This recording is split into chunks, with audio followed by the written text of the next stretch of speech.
이름을 안 하셨으면 얘기 안 했으면 좋은데 주만호가 아니고 주민호네. 주민호. 예, 주민호. 예. 카자흐스탄 교회 개척사의 발제는 저희는 이제 무슬림 지역, 예수 없는 지역에 들어가서 신자가 없던 상황에서 5천 명 저희 성도들이 이제 우리 네트워크 속에 생기고 50개 교회가 생긴 그 사역의 그 결과에 근거해서 카자흐스탄 교회 개척 사역은 우리 현장에 들어갔던 선교사들과 또 그들 일에서 일어난 현지인 사역자들 간의 하나됨과 그 연합, 그리고 서로가 하나님의 가족이요 복음 사역의 동역자라고 하는 그 인식을 공유하는 가운데 진행되었다. 그리고 계속해서 진행되고 있다라고 하는 것을 발제했습니다. 예, 다른 발제자 없습니까?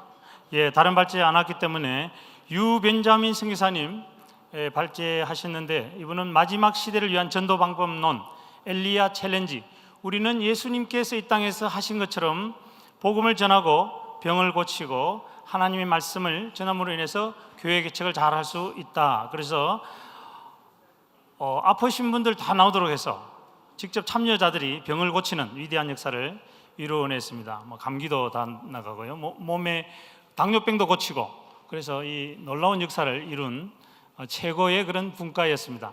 이상으로 보고를 마치겠습니다. 네. 자, 이어서 신학교 사역에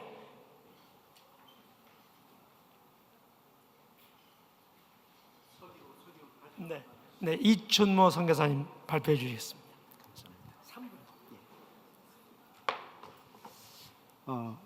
신학교 사역 분과에서 서기를 맡았던 이춘모 선교사입니다.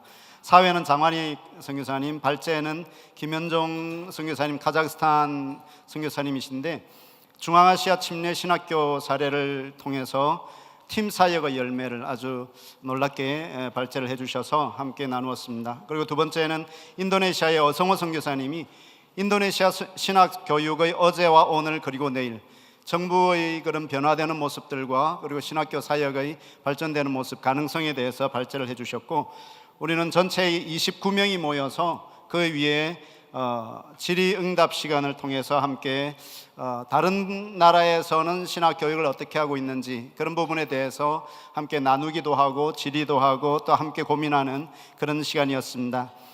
신학 교육이 각 나라마다 나름대로 어려움이 많고, 특별히 선교사들의 위치가 어떻게 되는가, 또 정부의 인가를 어떻게 받으며 연합으로 어떻게 팀 사역을 할 수 있는가, 그런 데 대한 내용을 얘기를 했습니다. 그리고 연합 사역을 함에 있어서 장단점이 있는데, 한마디로 이렇게 요약을 해 주셨습니다. 어떤 선교사님이 빨리 가려면 혼자 가고 멀리 가려면 함께 가라. 여기에서 연합 사역을 하는 그 가능성, 이런 것을 보았고요. 그리고 서구식으로 우리가 대개 신학교육을 하는데 전통적인 시스템과 지금 중국의 가정교회 시스템이 약간의 충돌이 있는 것 같다는 얘기를 하면서 성경적인 신학교육을 어떻게 할 것인가에 대한 고민을 해야 되며, 또 신학교의 목적이 목회자 양성이라고 한다면 도제식이든지 정부인가의 문제든지 모든 문제보다 목적을 잃지 말아야 되겠다는 그런 얘기를 나누었습니다. 그리고 특별히 KWMF가 펠로십을 강조하는 그런 단체이기는 하지만, 특히 신학교 사역의 분과는 유기성을 갖고 서로 협력하면서 협력하자는 그런 제안이 있어서 다른 나라 선교사님들과 함께 유기적으로 해나가는 것이 필요하겠다는 얘기를 했고요. 결론적으로 KWMF 신학교육 네트워크라고 하는 그런 가상적인 모임을 만들어서 계속적으로 한 번에 1회로 끝나지 말고 지속적으로 이 모임을 해나가자는 그런 얘기가 있었습니다. 이상으로 신학교 사역 분과 마치겠습니다. 감사합니다. 다음은 회교권 선교, 교육 선교의 팔라우의 정상진 선교사님 발표해 주시겠습니다. 박수로 환영해 주시겠습니다. 네, 만나 뵙게 돼서 반갑습니다. 저희들은 황성현 캄보디아 선교사님, 이시윤 터키 선교사님, 정운교 남아공 선교사님께서 발제해 주셨는데 캄보디아 조이 아카데미를 통한 캠퍼스 사역을 아주 잘 하고 있었습니다. 그래서 대학생 선교 사역과 함께 대학생들에게 기초 학문 수준을 향상시켜서 사회에 헌신하는 크리스천 리더를 발굴하는 아주 귀한 사역을 하고 있었는데 그 사역 사례를 아주 조목조목 잘 발표해 주셨습니다. 두 번째로 이시윤 선교사님은 무궁화 꽃이 피었습니다. 이런 제목으로 발제해 주셨는데 그 내용은 하나님의 문화를 창조하라 이런 제목이었습니다. 그 무궁화 꽃이라고 하는 그 의미가 영원히 지지 않는 꽃이란 그런 의미로 아주 재미있게 말씀 풀어서 해주셨는데 라이프 디자이너를 만들어라. 그래서 어떻게 하면 기독교 문화가 숨쉬게 할까? 그걸 굉장히 고민을 많이 했다고 그래요. 그래서 그리스도의 문화, 교회의 문화, 선교와 문화의 관계를 아주 잘 접목해서 자기 나름대로의 그 선교를 교육적으로 잘 접목해서 해나가고 있었습니다. 16년 동안. 그래서 하나님의 형상으로 디자인되어 가는 하나님 나라의 건설자가 되게 하자 그런 제목으로 말씀해 주셨고, 끝으로 정운교 선교사님 남아공 선교 현장에서 아버지 학교를 개설하는 법 이런 제목으로 발제해 주셨는데 그 아프리카 선교지를 중심으로 해서 아주 디테일하게 여러 나라의 아버지 학교를 개설해서 성공적으로 하고 있는 그런 내용을 말씀해 주셨어요. 그래서 16년 반 동안의 사역을 하면서 아주 충격적인 한 사건이 있었는데 말씀 암송에 대한 충격을 받고 말씀 암송이 얼마나 중요한가를 깨닫고 그 아버지 학교를 개설하게 되었다고. 그러면서 이제 그 아버지 학교가 얼마나 영향력을 많이 끼치는지 그래서 자기 아들에 대한 얘기를 하면서 아주 우리에게 좋은 얘기를 해주셨습니다. 결론적으로 이 세 분이 공통적으로 하는 얘기가 사역지에 맞게 그 방향대로 디자인해서 원하는 방향도 나가야 된다. 또 한 가지는 자존감을 회복시켜라. 또 하나는 가정 사역과 부부 관계, 아내 관계, 자녀와의 관계, 그 아버지 학교를 통해서 더 깊은 관계 속에서 하나님 나라를 형성해 나가자 하는 그런 아주 교육의 원초적인 얘기들을 주고받으면서 좋은 시간을 보냈습니다. 감사합니다.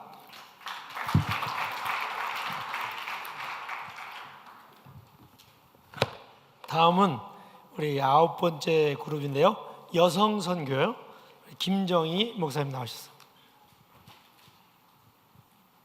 네, 저희는 34명의 여성 선교사들이 모여서 2명의 강사와 10명이 넘게 질의와 피드백과 같이 함께 좋은 시간을 가졌습니다. 그래서 저희는 제목이 영광의 차원에서의 여성 선교사의 영성, 두 번째는 하나님 나라의 임재와 선교라는 그런 여성 선교의 영성을 정인순 선교사님과 이영환 터키 선교사님이 나눴습니다.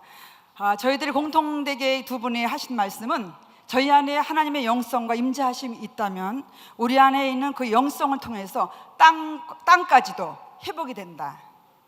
예, 그래서 그 땅의 회복은 결국은 그 땅의 회복의 그 예를 들으셨는데 터키에서 오신 그 이영환 선교사님은 33년 차인데 28살에 가서 52살이 되셨더라고요. 처년 때. 이분은 거기에서 이제 이즈밀에서 하시다가 그 에베소로 가셨는데요. 거기서 정말 120명의 숨어있는 기도자들과 함께 사역을 하시면서 기도원이 필요하시고 선교센터가 필요하셔서 계속 기도하시다가 땅을 샀는데 알아보니까 그 땅은 물이 전혀 안 나는 땅. 그래서 현지인들이 바보라, 외국인이라 더 땅을 샀구나. 그런데 기도하시면서 하나님이 그 땅을 회복하셔서 그 땅에서 물이 터졌습니다. 그래서 하나님이 땅도 회복하시고, 그래서 저희들은 저희 여성 선교사들이 약하지만 그래도 우리 안에 하나님의 임재하심과 우리 안에 하나님의 그 영성이 있다면 땅도 회복시킬 수 있는 사람뿐만 아니라 더 나아가서는 땅까지 회복시킬 수 있는 선교사로 나가자고 한 마음으로 이 발표를 마쳤습니다. 감사합니다.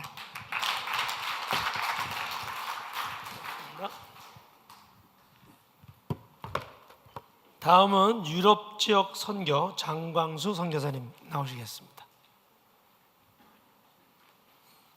박수로 환영해 드리겠습니다.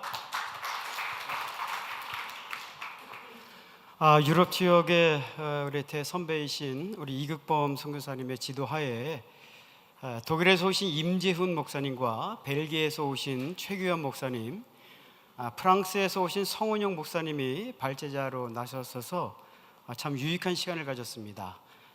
역대 15차 오는 중에 유럽에서 가장 많이 참석한 대회입니다.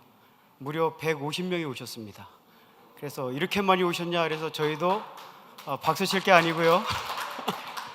150명이다 이렇게 말씀드렸더니 저희 한 발제자께서 유럽은 일당 10이기 때문에 150명이다 이렇게 돼서 저희들이 15명이 모여서 진지하게 모였는데 유럽에 계신 분들만 모였습니다. 그래서 진짜 우리들의 문제를 함께 나누게 되었습니다. 저희들이 집중적으로 말씀드린다면 유럽은 선교지다. 선교지 중에서 유럽은 특수 선교지다. 그렇기 때문에 특별하게 유럽을 선교해야 된다. 한인교회가 한인 선교가 유럽 선교를 공격적인 선교거나 현지인들을 무시하고 한인교회가 주관해 나가는 선교가 아니라 철저하게 기독교 100,000년의 역사와 종교개혁 500주년의 역사를 앞에 두고 있는 이 유럽 교회를 사랑하고 존경하고 또 그들을 섬기고 격려하면서 우리 한인 디아스포라 선교가 협력 선교와 동반 선교와 섬김의 선교를 해야 된다라고 말씀을 모았습니다. 특히 유럽은 에큐메니컬 운동이 강한 곳이어서 독일이나 영국이나 프랑스에서 개신교의 성령의 역사가 임한다면 우리 주변에 있는 캐톨릭 국가나 이슬람 모든 사람들에게 강력한 복음의 역사를 끼칠 수 있겠다라고 생각해서 우리 지금 유럽은 강력한 도움이 필요합니다. 어떤 도움이냐면 유럽에는 모든 조직과 행정과 교회가 충분하게 있기 때문에 두 가지 목표를 위해서 재복음화와 재부흥 운동을 향해서 강력히 유럽 교회의 영성이 필요합니다. 그래서 오늘 이 자리에 계신 우리 선교사님들께서 유럽을 향해서 특별히 기도를 해주셔서 영성으로 가득한 교회를 만들어 줄 수 있다면 우리 한인교회를 통해서 유럽에 큰 역사가 있다라고 저희는 결론을 내렸습니다.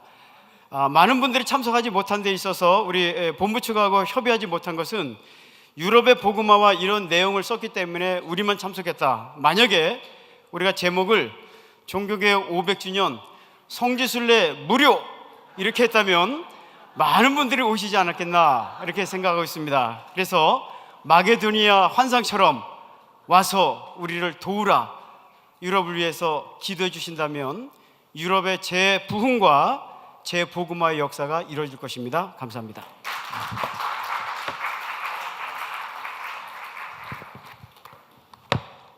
유럽 종교개혁 순례하는 걸 필요하시면 개별적으로 만나주시면 되겠습니다. 지금은 이제 전문인 선교 조남수 선교사님.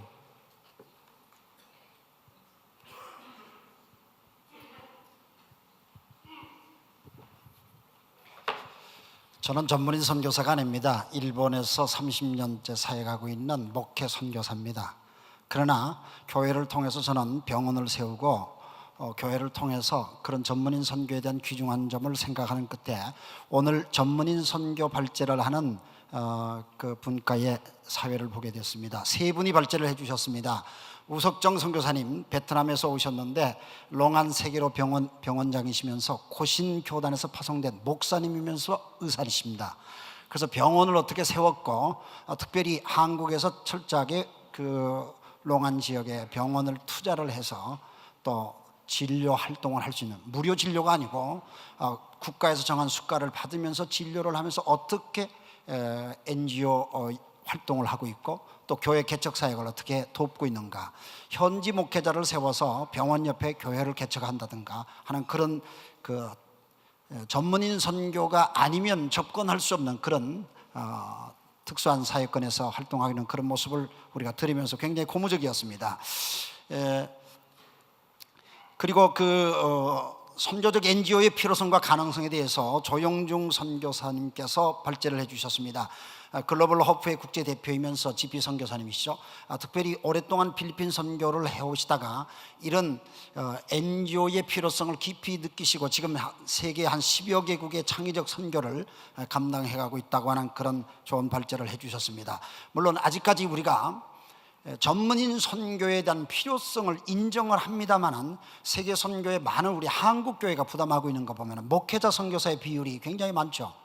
저는 GMS에 소속되어 있습니다만 GMS의 목회 선교사가 아마 거의 80%에서 90%에 육박하리라고 그렇게 생각합니다. 그렇기 때문에 전문인 선교에 대한 필요성을 느끼는 것은 이런 목회 선교사들에게 앙케이트 조사를 내본다니까 데이터를 보니까 전문인 선교사를 보내달라고 하는 것이 거의 85%의 해답이 나왔고 15%만 목회자를 원한다는 그런 대답이 나왔습니다. 그러니까 목회 선교사 현지 자신들도 전문인 선교사가 필요하다는 얘기를 지금 하고 있습니다만은 실제로 우리의 선교 현장이 전문인 선교사의 패러다임으로 바뀌어진 것 같지는 않습니다.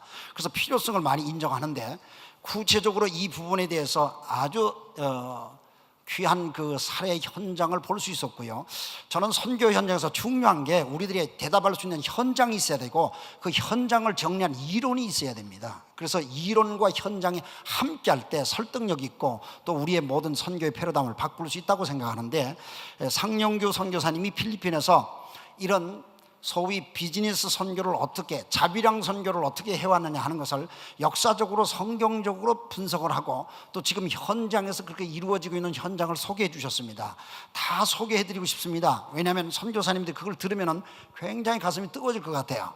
그래서 그분을 좀 만나셔서 정보와 자료를 좀 받으시면 좋을 것 같고 제가 여기서 소개한다는 것이 굉장히 제한되어 있기 때문에 소개를 못할 것 같습니다. 그분이 이뤄놓은 현장은 어마어마할 정도입니다. 어떻게 그 짧은 시간에 한 20여 년 가운데 그렇게 어마어마한 그 사역을 이루었을까? 그것은 비즈니스 선교하는 자비량 선교하는 제자들을 양육하니까 이 제자들이 승법 번식과 같이 이루어져서 대학을 세우고 학교는 유치원에서부터 시작해서 대학까지 그 제자들이 다 세우고요. 동시에 신학교를 세워서 필리핀 사람들을 동남아시아 다른 지역으로 선교사를 파송을 하고 인도네시아 사람들을 회국권의 사람들을 모셔와서 선교 훈련을 시켜 다시 회국군으로 돌려보내는 그런 사역까지로 전개되는 얘기를 들었을 때에 저도 굉장히 공부가 될 뿐만 아니라 어떻게 저런 그 좋은 그 소스들을 우리의 선교 현장에 적용할 수 있을까 하는 그런 도전을 받았습니다. 함께 관심 가져주시면 여러분의 선교지가 더 풍성해지라고 기대를 합니다.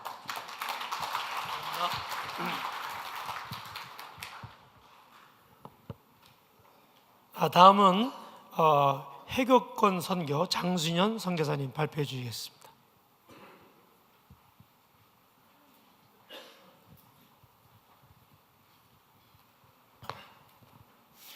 필리핀의 장순현 선교사입니다. 저는 회교권 선교 사역자는 아닌데 오늘 사회를 맡게 됐습니다. 회교권 선교 모임에는 회교권 전문가들과 회교권 현장에서 사역하는 전 세계의 28분의 사역자들이 참여했습니다. 그리고 3분의 귀한 강사님들이 발제를 맡으셨습니다. 특별히 이번에는 유럽의 이슬람이라는 회교권 선교에 대해서 최희석 박사님께서 발제를 해주셨습니다. 최희석 박사님은 33년 동안 프랑스에서 사역을 하시면서 프랑스 현지 교회 목사로서 유럽의 이슬람들에 대한 얘기를 해주셨습니다. 유럽은 이슬람화 될 것인가, 모슬림은 유럽화 될 것인가 하는 그런 내용에 대한 얘기를 해주셨습니다. 특별히 그동안 우리가 가지고 있는 유럽의 이슬람에 대한 이해를 현실 속에서 프랑스에 계시면서 구체적으로 사역하시는 그 학자로서 또 그리고 현지의 목회자로서 입장에서 잘 정리하셔서 우리에게 전달해 주셨습니다. 우리가 그동안 알고 있던 것과는 좀 많이 달라서 좀 당혹스럽긴 했지만 그러나 모든 이슬람에서 사역하는 모든 분들이 너무 유익하고 좋은 시간이었다고 얘기를 했습니다. 그리고 현재 지금 저희들이 알고 있는 것처럼 유럽의 그 무슬림들의 추세와 구성에 대한 얘기는 많이 좀 다르다는 것을 알게 됐고, 그리고 유럽이 이슬람화 된다는 것은 어쩌면 역으로 이슬람이 이용하는 하나의 어떤 그런 것이 될 수도 있겠다. 그렇게 그 진실된 내용에 대한 것들을 학문적으로 접근하고 또 내용에 대해서 저희들이 함께 나누었습니다. 그래서 구체적인 자료들이나 뭐 이런 부분들은 학문적인 자료들은 너무 좋은 게 많아서 기회가 되면 나중에 여러분들도 참고하시면 좋을 것 같습니다. 두 번째로는 회교권 가운데 성경정 이사 알마시 공동체 개척사에 대해서 김바나바 선교사님이 아이국에서 사역하시는 분이 이렇게 발제를 하셨습니다.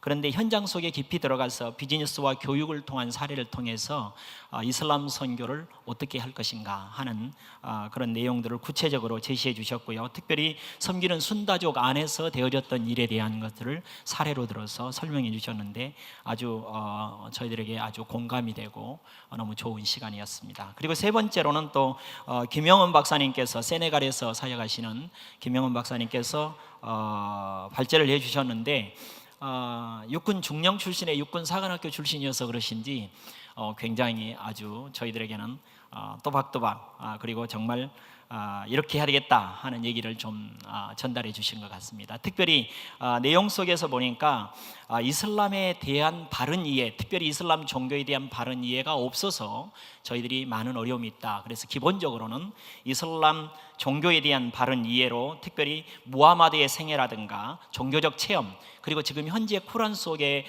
그 친성경적인 내용이나 그리고 반성경적인 내용에 대해서 바른 이해가 있어야 대처할 수 있고 그것들을 통해서 우리가 어떻게 대안을 제시할 수 있겠다, 이런 말씀을 해주셨습니다. 본인이 실제로 기독교 감리회 이슬람 연구원 지금 본부장으로서도 사역하고 계신다는 얘기를 했습니다. 이렇게 세 분의 발제를 통해서 저희들이 이슬람에 대한 새로운 이해와 또 현장 속에 세계 각국에 있는 서로 다른 얘기들을 토론을 거치면서 나름대로 나누었습니다. 그리고 너무나 유익한 시간이라고 서로 공감을 했고 그 가운데는 이슬람 전문가인 여러 박사님들이 함께 했습니다. 요르단의 정영남 선교사님이나 또 파키스탄의 이준재 박사님이나 다른 많은 전문가들이 얘기를 하셨고요.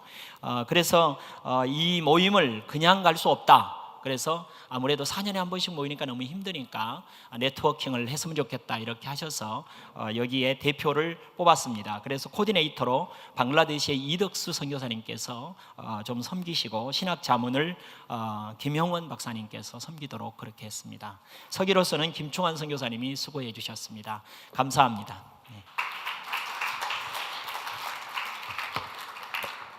이제부터는요 정말 3분을 넘기시면 저녁 먹는데 지장이 있으니까요 그렇게 준비해 주시기 바랍니다. 지금은 디아스포라 선교 정훈채 선교사님입니다. 디아스포라 선교가 참 뜨거운 감자 같습니다. 우리 가운데는 이것을 또 안 하기 때문에 우리가 또 이렇다 저렇다 말할 수는 없는 부분이고, 그러나 발제하신 두 분의 의견은 한 분께서는 이제 독일에서 한인교회를 하시면서 우리 한국 한 영혼을 사랑하는 마음으로 찾아가서 교회를 세워가는 일들을 하면서 그것이 역량이 모아져서 지금 독일로 모이는 난민 100만 명가량의 난민을 보고 비전 있게 선교를 감당하겠다고 말씀을 해주셨고요. 또 우리 윤마리 목사님께서는 중국 교회를 지금 섬기시고 계시는데요. 그 한인 디아스포라 교회를 섬기면서 그 힘으로 현지 중국 현지의 복음화를 위해서 다양하게 접근하고 있는 모습을 보았습니다. 다양한 교육을 통하고 또 특별히 참 쉽지 않은 3자 우리 공인교회와 더불어서 그 역할들을 잘 감당하고 그 공인교회가 또 오히려 배우러 오는 그런 고무적인 이야기도 좀 해주셨습니다. 저희들이 이 디아스포라 그 교회가 너무도 중요하다는 것을 함께 모여서 의논하는 가운데에 뭐 이건 너무 중요하죠. 사실은요. 현지에 한인들이 있으면 그 현지의 그 한인들을 동원해서 선교를 감당한다, 현지의 선교를 책임진다 하는 것이 이제 그 맥락이겠는데요. 이제 문제는 뭐냐면 지금 우리 전 세계에 흩어져 있는 한인 교회들이 있습니다만은 그 담임하고 있는 목회자의 마음이 어느 정도로 선교에 헌신하는가에 따라서 이것이 사실은 많은 차이를 두고 있다고 하는 것입니다. 그래서 이 부분에 대해서 우리가 많이 고민을 하고 있고, 또 두 번째 문제는 뭐냐면 불과 십수년 전만 해도 한인교회를 하는 분들은 선교사가 아니라고 하는, 교단적으로도 한번 이렇게 한번 정리가 됐던 적이 아마 있는 걸로 알고 있습니다. 그래서 이 부분 때문에 참 많은 한인교회들이 혹은 선교사님들이 힘을 잃었던 적도 사실 있었습니다. 그러나 불과 몇 년 전 지금 나타나고 있는 현상은 한인 디아스포라 교회가 얼마나 선교에 영향을 미칠 것인가에 대해서는 다들 이해하는 바라 생각됩니다. 저는 그래서 우리 팀에서 제안하는 것은 뭐냐면 우리 선교사님들 가운데에 참 이제 교단적으로 정말 정책적으로 전략적으로 디아스포라 한인교회를 선교 중심의 교회를 세우는 운동이 필요하리다 봅니다. 아멘. 주 예수여 오시옵소서.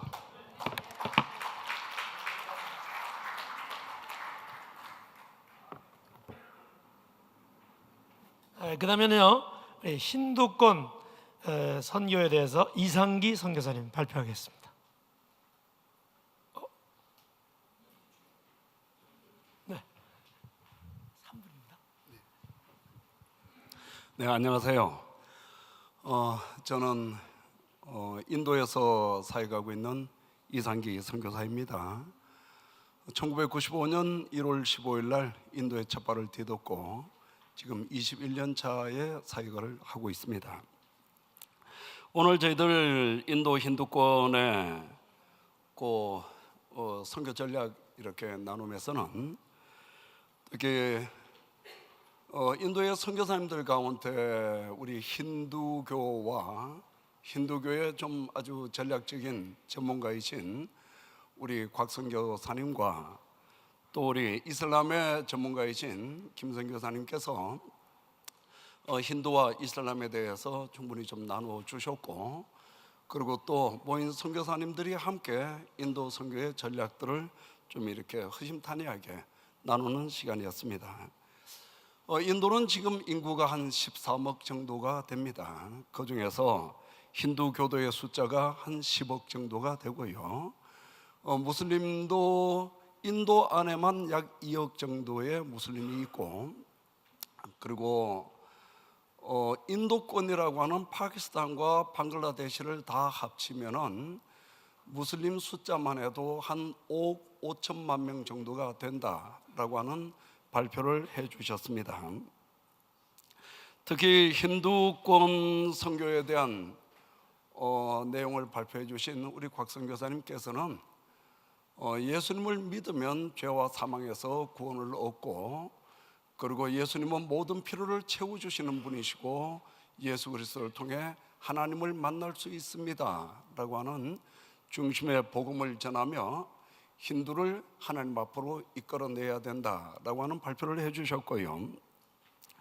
그리고 우리 김선교사님께서는 전 세계의 이슬람들 중에서 그래도 인도권의 이슬람이 보다 더 접근하기가 쉽고, 그래서 인도권의 그 이슬람들을 예수 그리스도의 복음을 통해서 하나님 앞으로 이끌어내고 그들을 통해서 중동과 여러 이슬람권의 선교 사역에 대한 전략 부분도 함께 나누어 주셨습니다.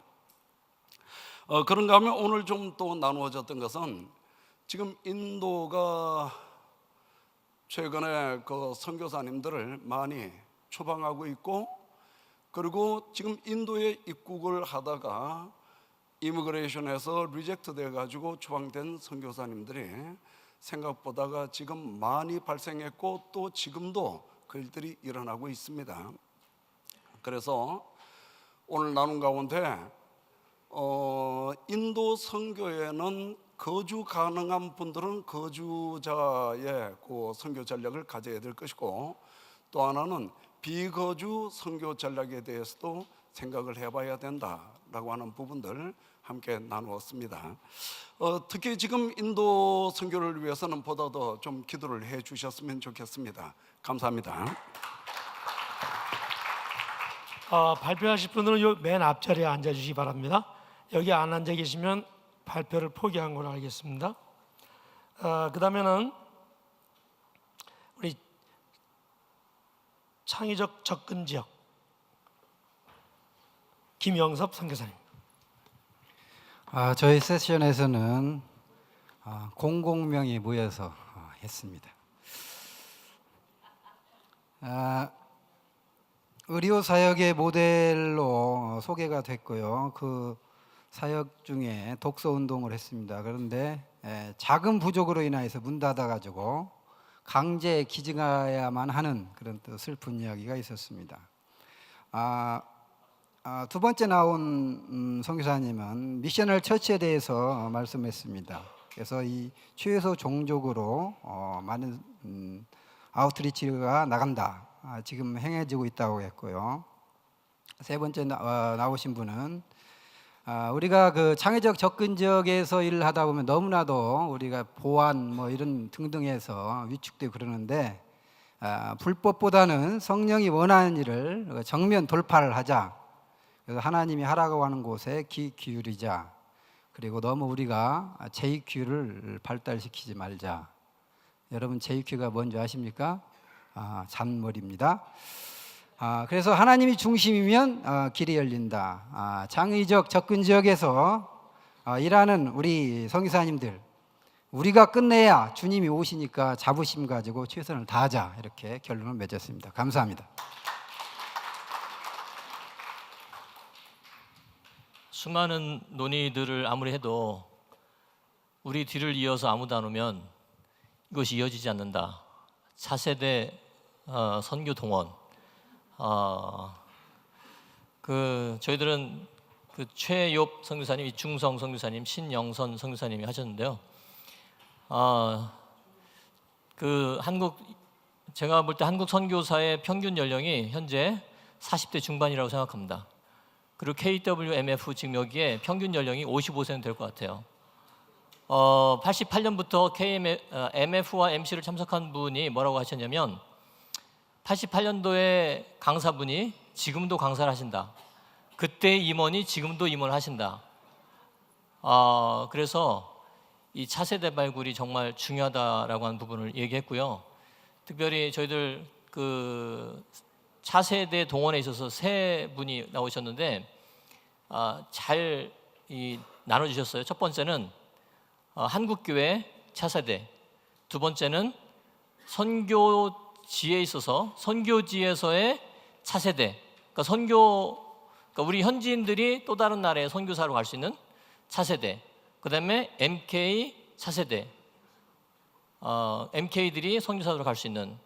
그래서 그 세 발췌 분류를 잘 하셨는데 정말 저희들이 좀 정말 염두에 둬야 될 것은 우리의 2세들 그리고 MK들, 그래서 이 사람들이 계속해서 선교를 이어나갈 수 있는 그런 역할들을 현재 MF, MC, MA 임원들께서 정말 관심을 가지고 앞으로 10년, 20년 이 한국 선교가 어떻게 될 것인가를 기대하시면서 지금부터라도 정신 바짝 차려서 준비 작업을 그리고 실행에 옮길 수 있는 그런 단계까지 가야 될 위치다라고 한 그런 이야기가 있었습니다. 감사합니다.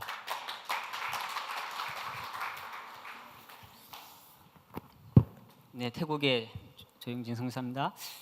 저희들은 불교권 선교에 대해서 먼저 이용웅 선교사님의 태국 선교 10년 동안 하시고 그리고 한국에 들어가서 이민 자 선교 지금 10년째 계속 하고 계신 분이 발표하셨습니다. 그리고 26년간 오세관 선교사님이 태국 선교 지금 계속 하고 계시는데 이 두 분이 불교에 대한 그런 자세한 내용에 대해서 말씀해 주시는데 여러분들이 가지고 있는 교재를 보시면 128페이지부터 자세하게 그렇게 적혀 있으니까 보시고 소승불교, 대승불교, 우리는 불교권에 있었기 때문에 우리가 잘 압니다. 그 소승불교는 우리 개인적인 그런 해탈, 그걸 목적으로 하고, 대승불교는 중생구제에 있습니다. 우리나라가 어떤 불교권에 있으면서도 기독교가 전파됐던 것은 대승불교였기 때문에 가능했다, 이런 말이 있습니다. 인도 차이나 반도에서 불교권 이 전체에 지금 다 영향력을 주고 있습니다. 소승불교는 태국, 라오스, 미얀마, 캄보디아, 스리랑카 이런 곳에 지금 영향을 주고 있고, 대승불교는 한국, 중국, 일본, 대만, 베트남 등에 영향을 주고 있습니다. 저희들은 16명의 그런 팀원들이 모여서 함께 나눴는데, 태국, 중국, 라오스, 캄보디아, 스리랑카, 네팔, 한국에서 7개국에서 모여서 함께 나눴습니다. 특별히 어떤 이런 불교권에 대해서 알 수 있는 그런 엔터테인먼트라면 왕과 나라는 그런 영화를 보시면 잘 이해할 수 있습니다. 그걸 한번 보시면 우리 이 불교권 선구에 대해서 왜 태국이 이렇게 됐는지, 5대 왕이 어떻게 불교에서 여성 해방, 노예 해방 이런 것들을 했는지를 알 수 있습니다. 예수님이 죽은 거는 이 업보 때문에 죽었다. 그런데 그가 어떻게 우리를 구원할 수 있나? 이런 이해, 이런 용어적인 이해, 이런 것들이 다르기 때문에, 기독교와 불교가 전혀 다르기 때문에 굉장히 선교에 어려움이 있습니다. 용어 이해 차이점 때문에 그렇습니다. 그럼 우리가 이 불교권 선교하려면 인내하면서 복음에 대한 메신저 역할을 잘 해나갈 때 그들에게 예수 그리스도의 그 사랑, 그리고 십자가의 은혜를 잘 증거할 수 있으리라 믿습니다. 감사합니다.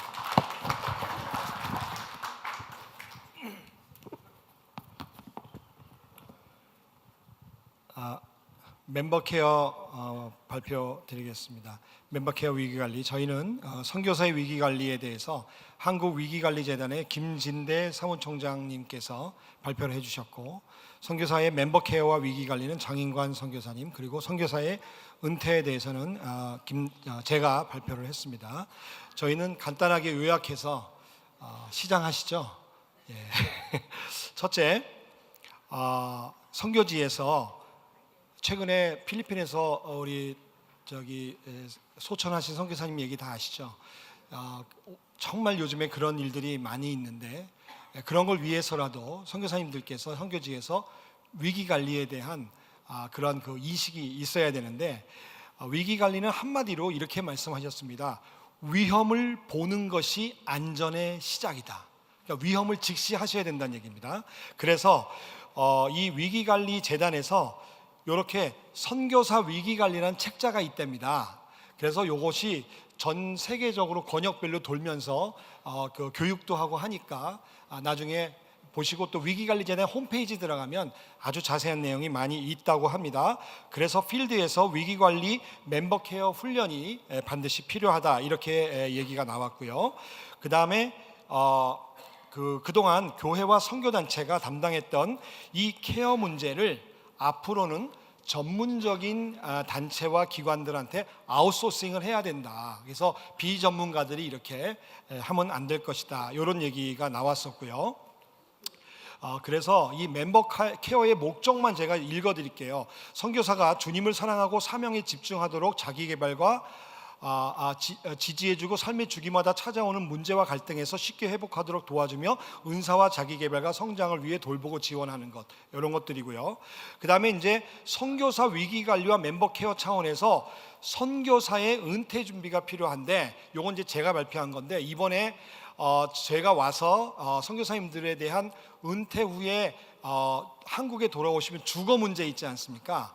그것은 국민 임대주택이라는 굉장히 좋은 제도가 있는데, 한번 신청해서 얘기를 한번 인포메이션을 받아보시기 바라고, 그 다음에 요즘에 많이 하고 계시지만 국민연금이 여러분들의 노후 대비에 최고의 상품이라는 것을 제가 말씀을 드리겠고요. 그래서 한번 이따 내려가셔서 여러분들이 상담 신청하셔서 한번 1시간 정도 상담 받아보시고요. 마지막으로 선교 단체가 리크루트부터 은퇴까지 케어 시스템이 있어야 한다. 특히 은퇴에 대해 교육시키고 제도적인 준비가 필요하다. 마지막 후원 교회들이 선교사님의 은퇴에 대한 인식 변화가 있어야 된다라고 했는데 후원 교회가 아무도 안 계시네요 지금. 제가 한국 가서 말씀을 꼭 전해드리도록 하겠습니다. 감사합니다. 예, 28분 55초. 우리 김인선 사무총장님하고 전재덕 목사님 잠깐 올라오시죠. 지원 단체 우리 이름도 생소한데 보니까는 15명 우리 참석했는데 여러분들이 다 참석했어야 되는 그런 포럼이었어요. 내일 또 발표합니까? 그러시구나. 그래서 지금 우리 전재덕 선교사님은 미션 펀드라는 여러분들 다 몇 차례 광고 받으셨죠? 그래서 missionfund.org 들어가셔가지고 꼭 미션 펀드 등록 방법을 안내 받으시기를 바라겠습니다. 왜 그러냐면은 어느 분이 45만 달러를 출자하셔가지고 그것을 종잣돈 시드마니로 해서 이거를 시작했는데 작년 한 해 결산만 5억 정도가 플로잉 됐답니다. 우리 선교사들에게. 그래서 선교비가 지금까지 총액은 50억 정도가 플로잉 됐답니다. 그거 엄청나. 박수 한번 쳐주세요. 이건 보통 일이 아니에요. 그래서 여러분들 가운데서 그런 선교비가 부족한 분들 여기 들어가서 신청하시고, 또 여기 우리 김인선 사무총장 보통 분이 아니시더라고요. 한인세계 선교사 지원재단이라는 것을 만들고 간단히 얘기하면 통합적 선교사 지원 체계를 확립하자라는 것입니다. 그동안 이제 선교사 지원이 우후죽순으로 많았었는데 이것을 좀 인테그레이트 해가지고 하나로 통합해가지고 정보 수집과 또 웹을 가지고 있는 분들은 웹사이트도 공유해가지고 역사적 자료도 남기고, 그 다음에 병원들 여러 가지 전문적인 일들을 한국에서 선교에 동참하기를 원하시는 그런 기관이나 개인들을 모아가지고 이것을 선교사들에게 그대로 블레싱이 될 수 있도록 그런 일을 하고 있습니다. 자, 차렷 인사.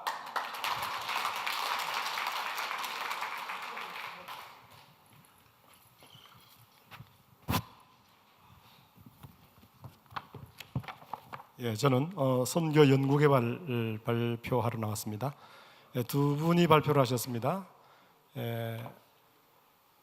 전성걸 선교사님께서 발표하신 것은 선교 연구의 선교학적 기초와 한인 선교사들의 선교 연구 활성화 방안으로 발제하셨고, 또 제가 발제했는데요.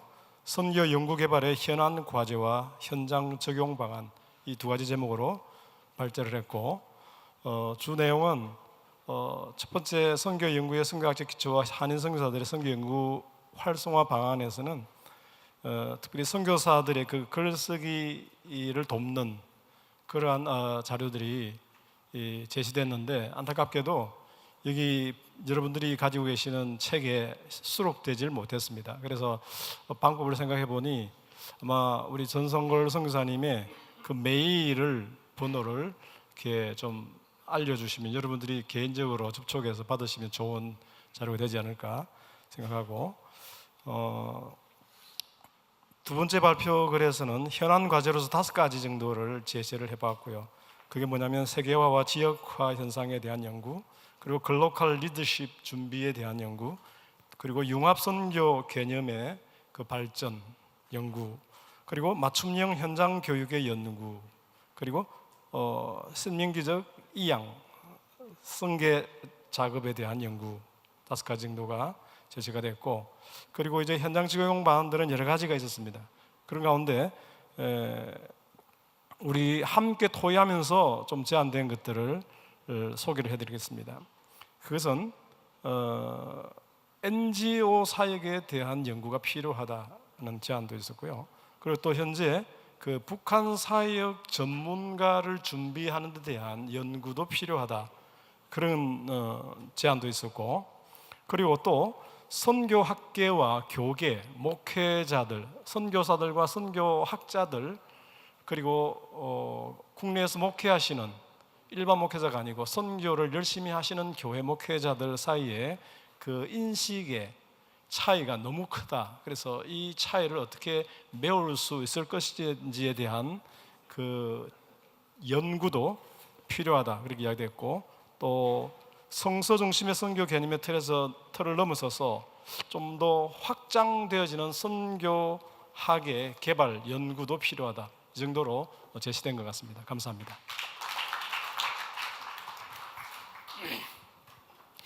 이제 마지막입니다. 안타를 칠랐는지 모르겠습니다.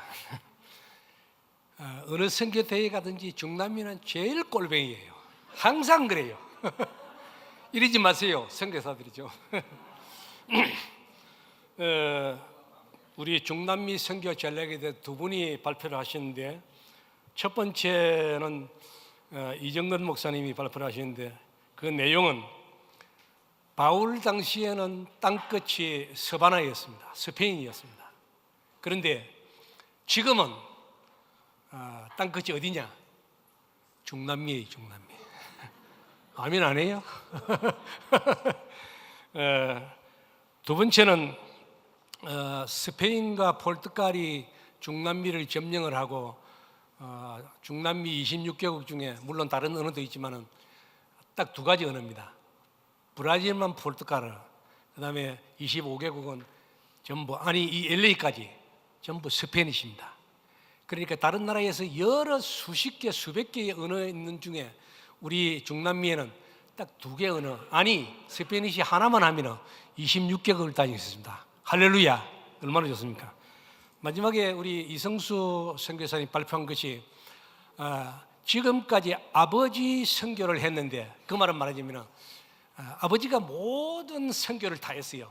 이러지 말고 여러분들이 잘 알지만은 앞으로는 동반자 선교, 도와주는 선교, 이런 선교를 하자고 외쳤습니다. 감사합니다.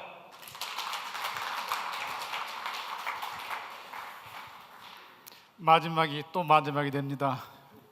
식사 시간 다가왔는데, 저희들은 난민 사역에 대한 분야에서 요르단과 독일 상황에서의 난민 이야기들을 나누었습니다. 시대적인 상황 가운데 긴급하게 이루어지고 있는 현안이어서 관심이 지대하지만 또 여러 가지 상황들이 있어서 어려움이 있었습니다만은 유럽에 하나님께서 기회를 주셔서 하나님의 선교가 이루어지는 난민 사역의 기회 가운데 어두운 면이 있습니다. 이슬람화의 경계가 있었던 부분 속에서 유럽이 교회가 쇠퇴해지고 자기 얼굴을 가지지 못하는 가운데에 이방인으로 다가온 저들을 환영하지만 문화와 사회가 통체적으로 흔들리는 위기 가운데 있는 경계선에 있는 난민 상황들을, 또 시리아 난민들이 요르단에서 어떻게 정착해 가는 과정이 있는지를 보면서 뉴비긴의 이야기를 마지막으로 저희들이 정리했습니다.